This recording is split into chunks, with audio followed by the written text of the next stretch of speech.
నిజంగా మన తెలంగాణ రైతు బతుకు అమాసనే అయిందోళ్ళ.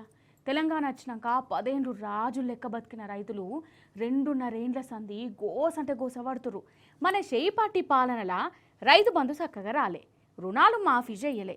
ఇక యూరియా బత్తాల కోసం ఎంత తన్లాడినమో లోకమంతా చూసే ఎట్లనో గట్ల పంట పండితే పండించిన పంటకు గిట్టుబాటు ధర రాక మునిగిపోవట్టే. ఆగో రేవంత్ సార్ పుణ్యాన ఈ రైతులు ఎట్లా తండాడుతున్నారో చూడుర్రి. మహబాద్ జిల్లా కొత్తగూడల కూరగాయల సంత నడుగుతాంది. అగో టమాటాలు ఓడొచ్చిండు, జనం చూడు ఎట్లెగబడుతురో. పుక్కట్ల వంచుతుర్రోళ్ళ టమాటాలను.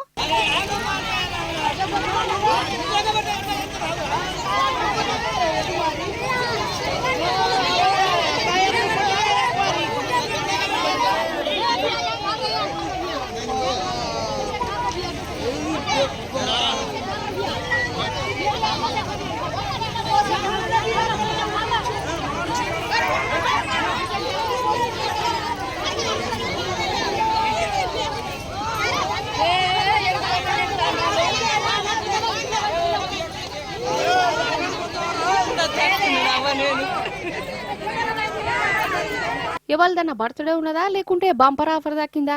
టమాటాలను పుక్కట్లకు వంచుడేంది అనుకునేరు. ఇదంతా రేవంత్ సారు వారి పాలన వైభవం. సారు పాలనలా రైతులు వాడుతున్న గోస ఇది.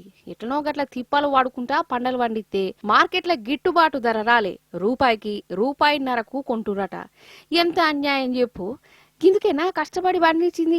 ఎంత బాధ అనిపిస్తుందోలా. ఆ పైసలు కూడా సర్కారే ఉంచుకొని అనుకుంటా ఈ రైతులు ఈ టమాటాలను అక్కడికి వచ్చిన జనాలకు ఫ్రీగా పంచి నిరసన చేసిరు. నిజం చెప్తున్నా, ఏ రైతును మెసిరిచ్చినా కండ్ల పొంట నీళ్లు పెట్టుకుని కష్టాలు చెప్పుకుంటురోల్లా. అప్పట్లోనే మంచిగుండే ఈ షేయి పాటి నమ్మి మోసపోయినాం అనుకుంటా గుండెలు బాదుకుంటారు.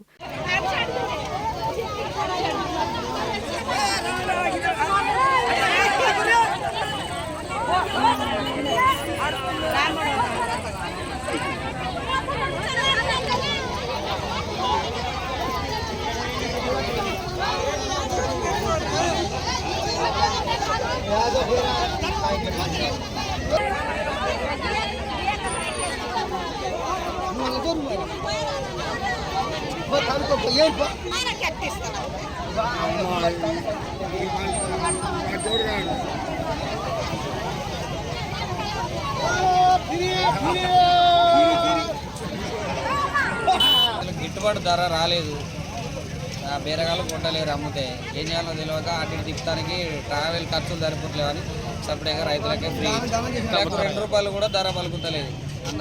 టమాటా రైతులు పరిస్థితి గిట్లుంటే ఇగో వీళ్ళ తండ్లాట చూడు. ఇంకా యూరియా తిప్పలు తప్పుతనే లేదు మన కాడ. ఓ దిక్కు యాసంగి కోతలు యాళ్ళ దగ్గర పడుతుండే ఎరువులు మాత్రం దొరుకుతలేవు. ఏంది అసలు? అరే ఒక్కసారి 2 మాటలు అంటే ఏమో అనుకోవచ్చు, ప్రతిసారి గిదే కష్టమా? గింతగానం కరువా? ఈ యూరియా అయ్యే శాతగాని సర్కారు ఉండేందుకని రైతులు రోడ్ల మీదనే ధర్నాలకు దిగిర్రు. ఇక సర్కారు యూరియా కావాలంటే యాప్లో బుక్ చేసుకోవాలని చెప్పే కదా. పాపం ఈ ముసలోళ్లకు యాపులు గీపుల గురించి ఎరికేనా? వాళ్ళ కాడ ఫోనే ఉండదు. ఇంకా అలా యూరియాలను ఎట్లా బుకింగ్ చేసుకుంటారోలా? ఇగో గిట్టనే గోసు చెప్పుకుంటురు.